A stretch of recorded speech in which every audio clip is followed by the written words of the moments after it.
Hello everyone, I am Dr. Deepak Kumar Sharma, Assistant Professor, Department of Mathematics, Uttarakhand Open University, Haldwani. Today my topic is differentiability of functions. ठीक, तो start करते हैं definition से differentiability की. तो late f from a to b be a function such that limit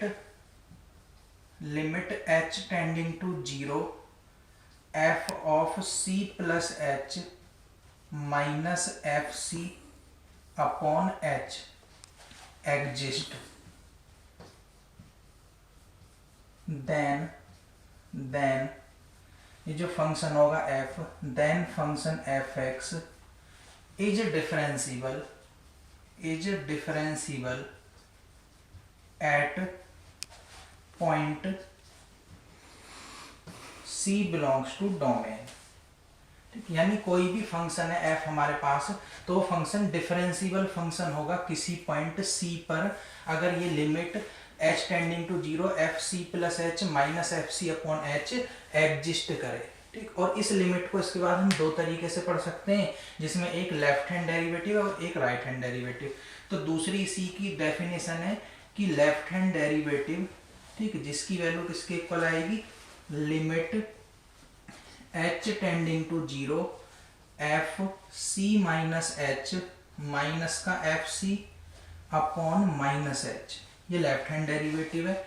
और दूसरा हमारे पास राइट हैंड डेरिवेटिव होगा limit h tending to 0 F C plus H minus का F C upon plus H.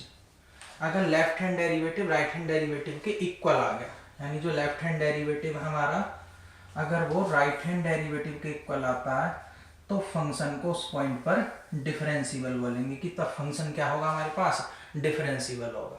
अब इसका एक एग्जांपल करते हैं.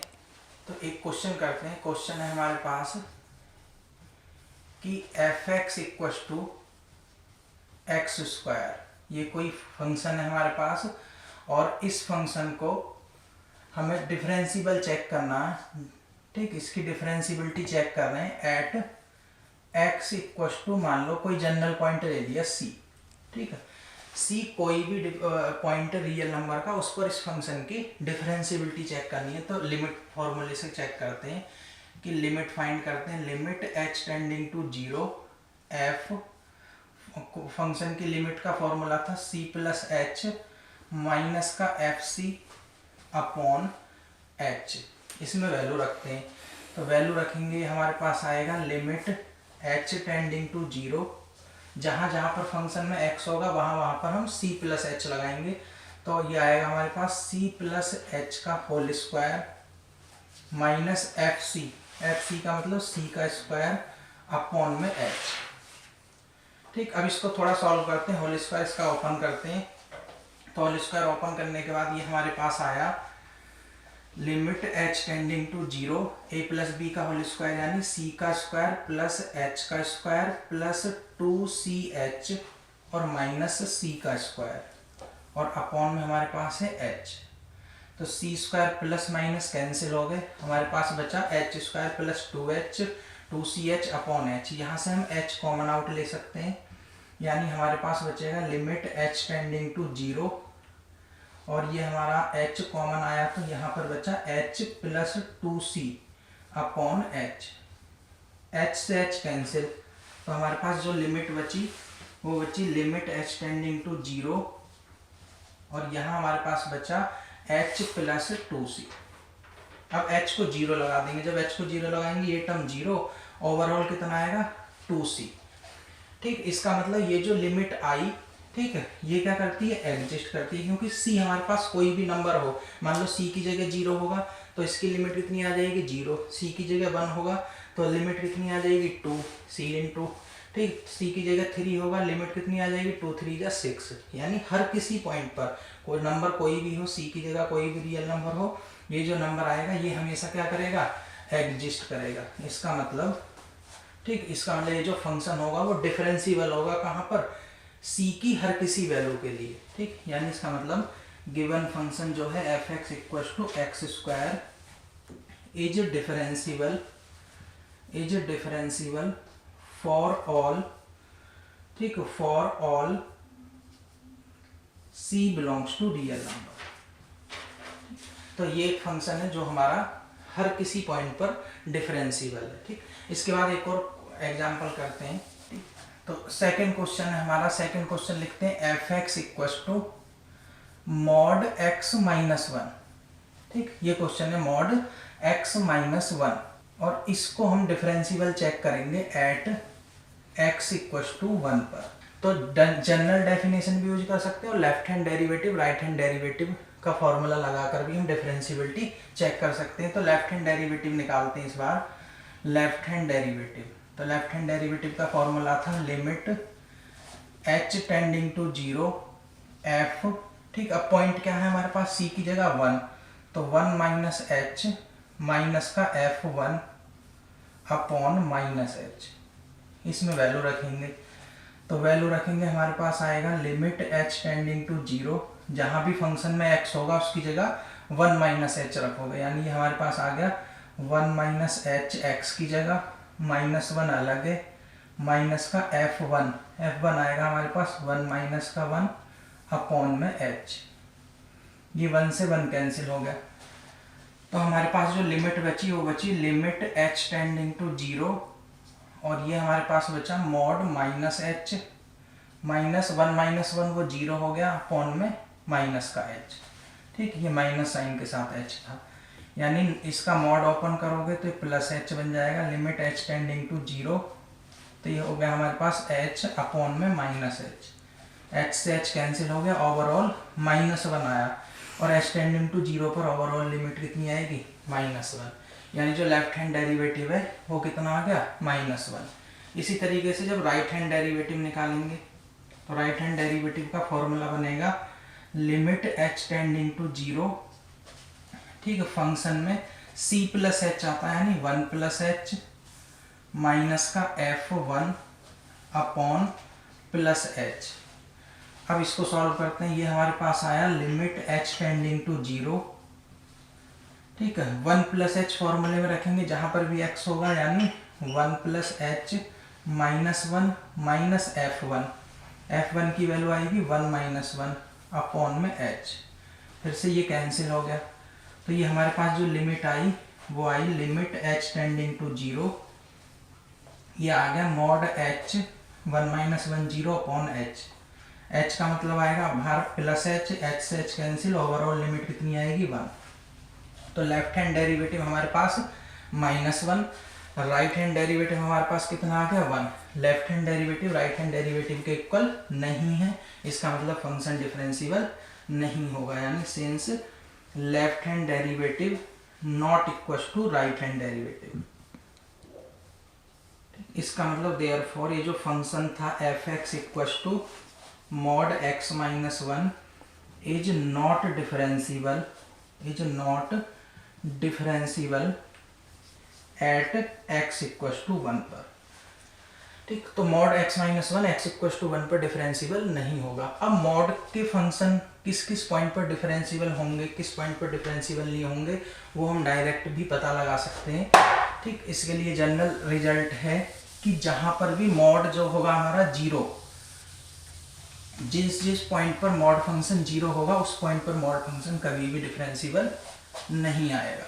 ठीक, जैसे मान लो जनरल रिजल्ट है हमारे पास फंक्शन है F X equal to mod X plus A कोई फंक्शन है, तो ये कहाँ पर डिफरेंशिएबल नहीं होगा, जहां पर मॉड फंक्शन जीरो आएगा। तो मॉड फंक्शन कहाँ पर जीरो आएगा, एक्स प्लस ए को जीरो के इक्वल रखोगे तो यहाँ से एक्स की वैल्यू कितनी आएगी, माइनस का ए। तो ये जो फंक्शन है F X equal to mod X plus A, ये एक्स इक्वल टू 1 पर डिफरेंशिएबल नहीं होगा, not differentiable at X equal to minus का ए। ठीक, और एक और एग्जांपल कंसीडर करते हैं कि F X equal to mod, ठीक है, एक्स माइनस 3a प्लस 1 लिख दिया, ठीक, ये फंक्शन कहाँ पर डिफरेंशियल नहीं होगा, जहाँ पर ये फंक्शन जीरो होगा। ये जीरो कहाँ पर होगा, जब x की जगह कितना आएगा 3a+1, तो इस पॉइंट पर डिफरेंशियल नहीं होगा। तो हम डायरेक्ट डिफरेंशियबिलिटी चेक कर सकते हैं जहाँ पर भी मॉडुलस फंक्शन होगा। ठीक, सपोज करो कि हमारे पास फंक्शन है f(x) = एक फंक्शन है हमारे पास mod x प्लस एक फंक्शन है mod x-1 प्लस एक और फंक्शन है mod x-2। ठीक, ये कंप्लीट फंक्शन है। अब ये किस किस पॉइंट पर डिफरेंशियबल नहीं होगा, तो अकेले एक एक करके फंक्शन को चेक करेंगे। ये जो mod x फंक्शन ये कहाँ पर जीरो होता है, 0 पर। ये कहाँ पर जीरो होता है, 1 पर। ये कहाँ जीरो होगा, 2 पर। तो ये ओवरऑल फंक्शन नॉट डिफरेंशियबल होगा, नॉट डिफरेंशियबल एट x = 0, 1, 2। तो 3 पॉइंट है हमारे पास जिन पर फंक्शन नॉट डिफरेंशियबल आएगा। तो नेक्स्ट है एक रिजल्ट या थ्योरम है हमारे पास कि every differentiable function is continuous, कि जितने भी डिफरेंशियबल फंक्शन होते हैं वो कंटिन्यूअस होते हैं। तो इसका प्रूफ देख लेते हैं। तो हमें गिवन क्या है कि फंक्शन डिफरेंशियबल है, और फंक्शन डिफरेंशियबल होगा तो इसका मतलब लिमिट एग्जिस्ट करेगी। ठीक है, सिंस फंक्शन इज डिफरेंशियबल, जो भी फंक्शन होगा f(x) इज डिफरेंशियबल एट, किसी पॉइंट को मान लेते हैं कि एट पॉइंट सी पॉइंट पर फंक्शन डिफरेंशियबल है। डिफरेंशियबल होगा इसका मतलब फंक्शन की लिमिट एग्जिस्ट करेगी, और वो उसका जो डेरिवेटिव आएगा वो किसके इक्वल आएगा, limit h tending to 0 fc + h minus का fc/h। ठीक, इतना तो हमारे पास डिफरेंशियबिलिटी की डेफिनेशन से आ गया। इसके बाद दूसरा है कि हमें क्या प्रूव करना है कि जो डिफरेंशियबल फंक्शन होगा ये कंटिन्यूअस आएगा। तो कंटिन्यूटी के लिए क्या लेके चलेंगे, कंटिन्यूअस प्रूव करने के लिए कि हम फंक्शन को fc + h माइनस fc पर चेक कर रहे हैं। तो function fc + h minus fc को किस तरीके से लिख सकते हैं, ये हम लिख सकते हैं fc + h माइनस का fc अपॉन, इसमें h से मल्टीप्लाई कर लिया और h से डिवाइड कर लिया। ठीक, इस तरीके से हमने फंक्शन को मल्टीप्लाई और डिवाइड कर लिया। उसके बाद लिमिट लगाई बोथ साइड, तो लिमिट h टेंडिंग टू 0। ठीक, इधर लिमिट लगाएंगे तो ये आ जाएगा fc + h माइनस, इसमें fc के पास लिमिट लगाओगे तो यहाँ h नहीं, इसलिए डायरेक्ट कांस्टेंट है fc ही बाहर आ गया। इधर लिमिट लगाएंगे तो लिमिट h टेंडिंग टू 0, ये हमारे पास आया fc + h माइनस का fc/h, इतनी लिमिट एक साथ इनटू एक फंक्शन और है h, तो लिमिट h टेंडिंग टू 0 और इनटू h। अब यहाँ से देखेंगे कि इसको तो ऐसे ही रहने देते हैं। यहाँ से हमारे पास क्या आया, limit h tending to 0 fc + h minus fc/h, ये किसकी वैल्यू है, डेरिवेटिव की। तो यहाँ से इसकी जगह हम f' रख सकते हैं। और ये limit h tending to 0 h tending to 0 पर h की वैल्यू कितनी आएगी, 0। इसका मतलब यहाँ ओवरऑल कितना हो गया, 0। यानी limit h tending to 0 fc + h की वैल्यू माइनस fc की वैल्यू किसके इक्वल आ गई, 0 के। तो fc को उधर भेजेंगे तो यहाँ से limit h tending to 0 fc + h किसके इक्वल आएगा, fc के इक्वल आ जाएगा। इसका मतलब क्या हुआ कि जो फंक्शन की c पॉइंट पर लिमिटिंग वैल्यू थी वो डायरेक्ट फंक्शनल वैल्यू के इक्वल आ गई, और अगर लिमिटिंग वैल्यू फंक्शनल वैल्यू के इक्वल आती इसका मतलब फंक्शन क्या हो गया, कंटिन्यूअस। तो इस तरीके से हम प्रूव कर सकते हैं कि एवरी डिफरेंशियबल फंक्शन जो होंगे वो कंटिन्यूअस फंक्शन होंगे। तो इस तरीके से आप डिफरेंशियबिलिटी को समझ सकते हैं, और डिफरेंशियबिलिटी के और भी क्वेश्चन आप कर सकते हैं। ठीक, थैंक यू सो मच।